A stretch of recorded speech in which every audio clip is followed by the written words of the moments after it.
Hi, everybody. It's Monday, number 8.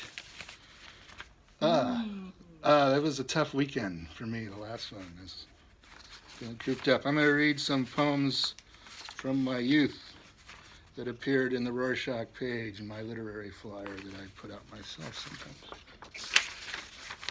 Clay tablets. Gilgamesh did all right, but that's not saying much. Eric's king could fight. Enkidu flew like bird with wing. Glue and old horses and stuff, it's a funny thing. But to go north in days of yore, what of those gods so far removed? Of Odin, Loki, Ymir, and Thor? And mighty heroes in peace and wrath, beware Beowulf and Arthur the bear. They're climbing the muddy path. Run, come see, the two goblins are eating fish, and it's all captured on yellowed paper. And so we'll go to Fast and Loose with Mythology to Fast and Loose Beat Generation Mythology. The first annual Animal Jack Kerouac poem of Not Doing. Imagine a Zen monastery in a forest. The monastery isn't there. Imagine a round-faced, hookah-smoking cat in a football jersey with the number 23 emblazoned on it, who sits grinning on a rather large mushroom and says, "Yeah, man, I played jazz with Jack Kerouac in 1956. The cat isn't there either. Imagine a green meadow in which Gary Snyder stands, bending over to examine some black bear shit, while Jack Kerouac plays hopscotch on some lava boulders. The meadow might possibly be there. Imagine a vulture crow swooping down out of a eucalyptus tree and tearing at a pretender's hypersensitized head, attempting to draw the blood of the wine.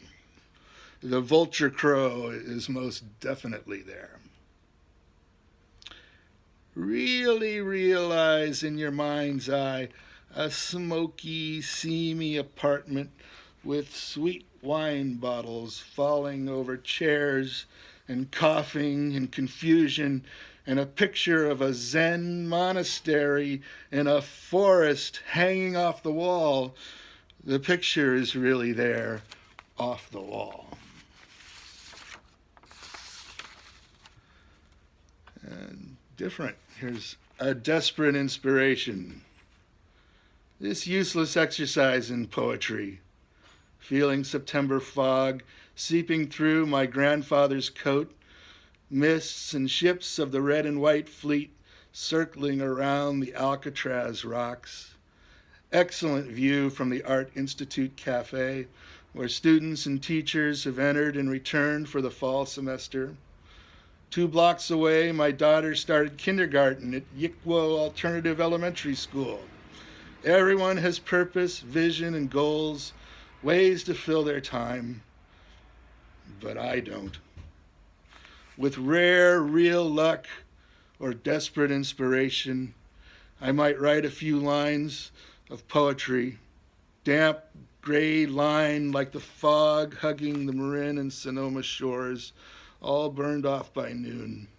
Clear blue daylight, appropriate for prose or writing checks for bills, but the subtlety of poetry forgotten, closed in the morning book, and the poet man beset by reasonable demands. Make money, be strong, take care of the family, and pay those damn bills. The poet man must live on, empty amidst those empty forms of the day. A short one if I have a few more seconds. You've got about 15 seconds. Okay. Frustration. How I would sit at that table, staring down at my blank sheet of paper. Utter frustration clouded my brow. I couldn't write. I didn't know how. An imaginary clock ticked off the seconds. No more time, just a few garbled words, better than nothing in the half-forgotten past. Thanks, David. Oh, that's fun. Rorschach, it's funny, your first poem, as soon as he said a Zen monastery in the woods, I started thinking of Richard Snyder, and then he comes up as a character later. Gary Snyder, yes. But yes. Gary Snyder, that's what he meant. That's what I meant. He's a great, one of our great living poets, actually. Absolutely. Yeah. Well, thanks, everybody. David,